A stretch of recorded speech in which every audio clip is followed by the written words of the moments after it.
Eu demorei muito tempo para ter coragem de fazer esse vídeo. Não gosto de me expor, não gosto de colocar minha cara assim nessas redes sociais, mas eu acho que vai fazer muito bem para a questão da pesquisa. Então já tem algumas semanas que eu postei o vídeo do documentário que eu fiz com Geleia.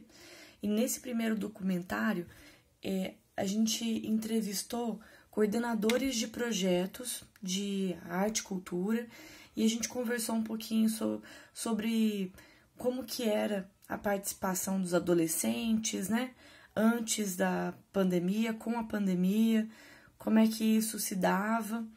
Então, depois desse primeiro documentário, eu queria ter feito uma série de vídeos curtos, assim, falando, só que isso eu fui adiando, enfim, acabei que nunca peguei para fazer efetivamente. Então, resolvi fazer de uma vezada só, no improviso, do jeito que tá, com o fundo que tem, e nem sei como é que eu vou colocar isso no YouTube, né? E nem sei se vai dar muito certo, mas enfim. Então, eu queria falar de uma maneira bem acessível sobre o que é a pesquisa. Acho que às vezes a gente fica muito distanciado do que é a pesquisa, como se ela tivesse num patamar maior, e não é isso. Então, eu queria falar um pouquinho como é que é uma pesquisa quali, né? Então, eu gosto de fazer uma comparação com, por exemplo, a forma de se encarar um problema. Então, um problema, ele pode ser muito complexo. Por exemplo, a questão de saúde mental dos adolescentes, né? É um problema bastante complexo. E existem várias formas de ver esse problema.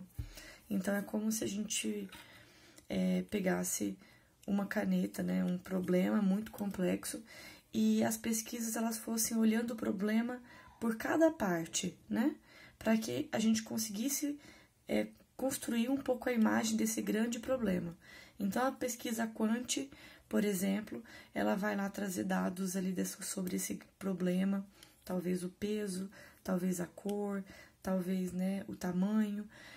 E a pesquisa quali pode dizer, por exemplo, de como isso me beneficia, o que eu consegui produzir com essa caneta, né? Como é que eu consegui os desenhos que eu faço com ela, enfim, né? Só uma comparação.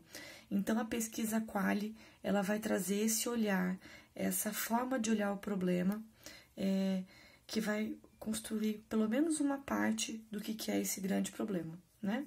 Então, a minha pesquisa qualitativa, ela é com adolescentes. Eu vou escutar as histórias de vida desses adolescentes, e esses adolescentes, eles participam de projetos de arte e cultura, e eu quero ouvir deles o quanto participar desses projetos de arte e cultura influenciou na saúde mental deles. Então, é uma possibilidade de ver o problema. Eu poderia ver como é que é a participação em relação a esses coordenadores, aos familiares, aos educadores, mas eu resolvi ouvir quem raramente é ouvido, que é o próprio adolescente. Então, a pesquisa que vem aí e o próximo documentário que vem aí é com os adolescentes. Então, eu queria ir falando um pouquinho de como é que foi esse processo para mim. Eu vou mandar esse vídeo do jeito que tá, e vou tentar fazer outros aí até esse documentário realmente sair. Então, muito obrigada, gente.